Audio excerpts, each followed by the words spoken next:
జై బాబా నమస్తే అందరికీ. నేను అలాగా సాధన చేస్తుండేదాన్ని. ఒకరోజు కలలో ఒక పడవలో అందరూ ప్రయాణిస్తున్న ఆ పడవకి ఒక పక్క గేట్ లేదు. ఒక అమ్మాయి చిన్న పాపతో ఉంది. నేను ఉన్నాను. చాలామంది ఉన్నారు. అయితే ఆ పాప ఆడుకుంటూ ఆ గేట్ లేని దగ్గరికి వెళ్ళిపోతుంటే ఈ అమ్మాయి పట్టించుకోవట్లేదు అసలు ఆ తల్లి పట్టించుకోకపోయినా నేను అడ్డుదామని వెళ్ళేటప్పటికి ఆ పాప పడిపోయింది.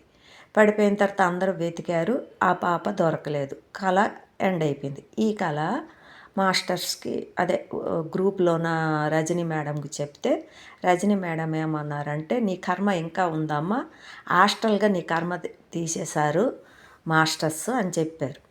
చెప్పిన తర్వాత మీ పాపకి ఇలా కోరుకో ధ్యానంలో, నువ్వు నీ రుణం తీర్చుకోలేదమ్మా, నీ రుణం ఈ కుటుంబం తీర్చుకుంటుంది. నువ్వు ఈ కుటుంబం కావాలంటే ఈ కుటుంబంలోకి రామ్మా అనేసి మీరు ధ్యానంలో అనుకోండి అని చెప్పారు. అయితే ప్రతిరోజు నేను ఇలానే అనుకునేదాన్ని. అమ్మ నీ రుణం తీర్చుకోలేదు, నీ రుణం మేము తీర్చుకోవాలి, ఈ కుటుంబం కావాలంటే రా, లేదా నీ ప్రయాణం ఎటు ఉంటే అటు ప్రయాణించు, ఇటు రావాలంటే రా అనుకొని ధ్యానం చేసేదన్నమాట.